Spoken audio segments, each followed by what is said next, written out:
Pendant qu'Israël se bat pour sa survie, la RDC prie pendant qu'on massacre ses enfants à l'Est. Israël investit dans l'armée, la stratégie et l'intelligence militaire.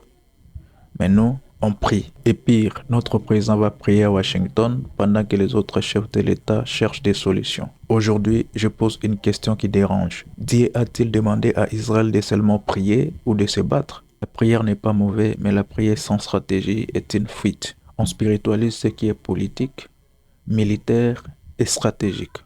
La prière ne remplace ni armée, ni une diplomatie ferme, ni une stratégie nationale. Mais avant d'entrer en profondeur dans cette analyse, je vous propose d'écouter d'abord cette vidéo. Elle va nous permettre de comprendre le contexte réel de cette rencontre avant que nous revenions ensemble pour décrypter les fonds, sans émotion mais avec lucidité.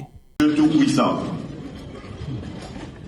Père de miséricorde et Dieu de toute consolation, toi qui es le maître des temps et des circonstances, le juste juge et le prince de la paix, nous te rendons grâce pour le souffle de vie et élevons vers toi une même prière au-delà de nos langues, de nos histoires et de nos intérêts.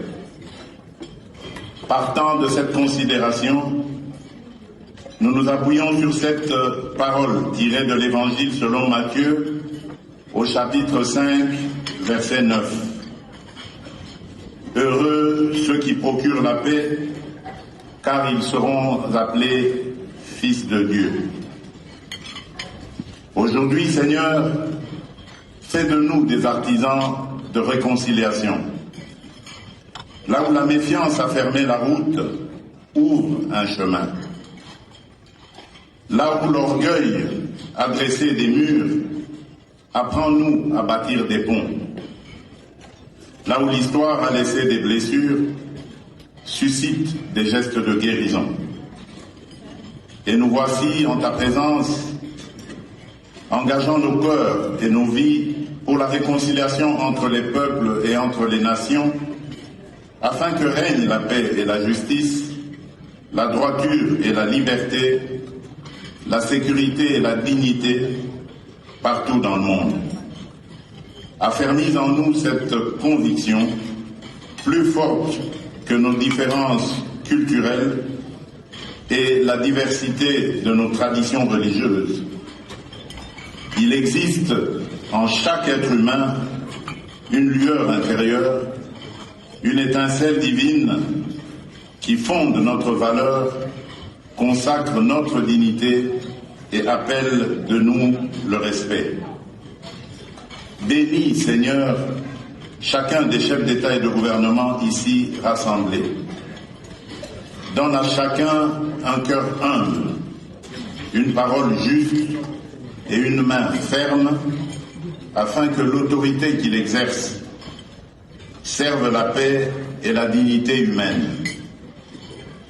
Seigneur, nous te présentons aussi celles et ceux qui ne sont pas dans cette salle, mais qui vivent affligés. Les victimes des guerres, de la violence, du terrorisme, les réfugiés et les déplacés, les enfants privés d'avenir par la misère, les hommes et les femmes éprouvés par l'injustice et les inégalités.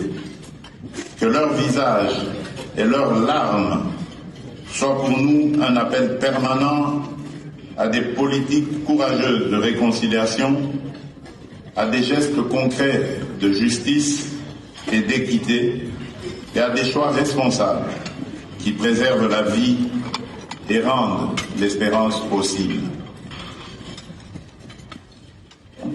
Dieu de paix, fait de ce déjeuner de prière plus qu'un rituel protocolaire.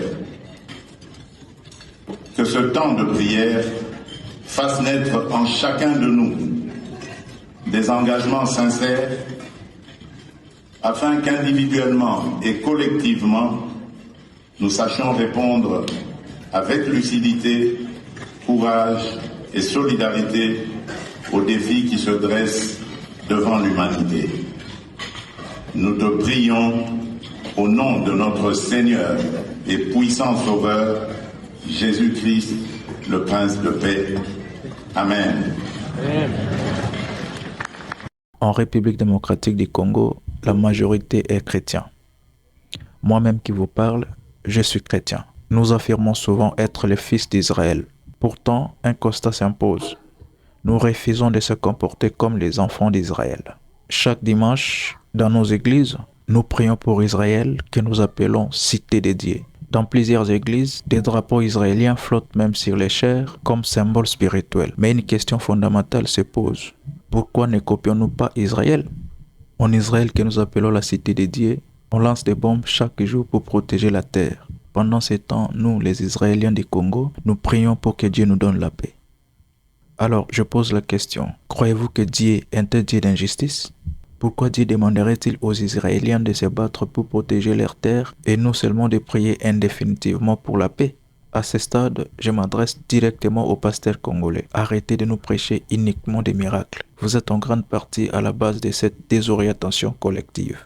Dieu n'est pas un Dieu d'injustice. Il n'a jamais enseigné une foi passive face à l'agression. Dans toute l'histoire de la Bible, aucun passage montre une victoire militaire obtenue uniquement par la prière, sans action. Depuis l'école du dimanche, on nous a raconté des histoires bibliques très puissantes. David face à Goliath, Samson, Josué, Gédéon. Mais ces hommes combattaient physiquement. Ils ne gagnaient pas par des prières répétées, mais par le courage, la stratégie et l'action. Pourquoi vouloir aujourd'hui s'aimer la confusion dans l'esprit des croyants? Israël, c'est un petit pays, confronté à des ennemis puissants. Un peu comme le Rwanda face à la RDC. Le Rwanda que nous avons nous-mêmes rendu grand par notre obsession médiatique et politique. Aujourd'hui, par exemple, un ministre congolais ne peut pas passer toute une émission sans parler du Rwanda, croyant qu'il perdra la confiance du président tant que cela est devenu une doctrine. Israël n'a jamais pleurniché face à ses adversaires. Quand vient le danger, il multiplie la stratégie, renforce son armée, fabrique ou achète des armes lourdes pour se défendre. Alors, comment un État comme la RDC, infiniment plus vaste et plus riche, peut-il se réduire à ce niveau d'impuissance? Pasteur, prêchez-nous d'évangile haïtien. Celui qui réveille et pas celui qui endort. Vous avez remplacé la responsabilité par les prédications, la stratégie par les miracles. Les miracles n'existent-ils pas en Israël, pourtant cité dédiée? Pourquoi alors Israël agit pendant que nous attendons les miracles? Regardons les faits. Combien de prières ont été organisées dans les stades, sur les places publiques et partout dans le pays? Si la guerre devait finir par la prière, les armes seraient déjà tues. Même les bandits auraient disparu. Pourquoi cela ne se passe pas? Parce que Dieu nous a déjà tout donné. Il a créé le monde et nous a donné l'autorité de dominer, d'agir et de protéger. Refuser d'exercer cette responsabilité, c'est pécher par négligence. Dieu ne fera pas d'autres miracles pour remplacer notre intelligence, notre stratégie et notre courage. C'est à nous de multiplier les stratégies pour protéger cette terre précieuse. Pasteur, aidez le peuple de Dieu à reprendre la conscience. Arrêtez de lui faire croire à 100% aux miracles dans les affaires de l'État.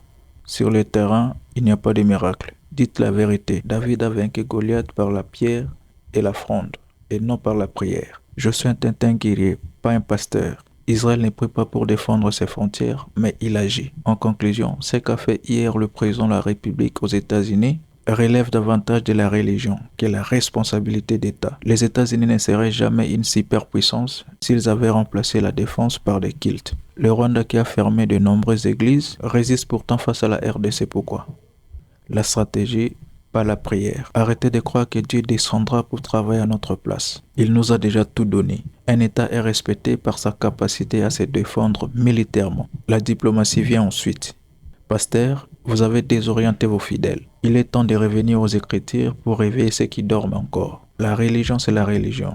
L'État, c'est l'État. Pour ceux qui nous suivent pour la première fois, Afripol Plus est une chaîne d'analyse politique. Nous décryptons en temps réel l'actualité politique de notre pays. Si vous avez aimé cette vidéo, abonnez-vous, likez, partagez. Merci pour votre attention. À très bientôt.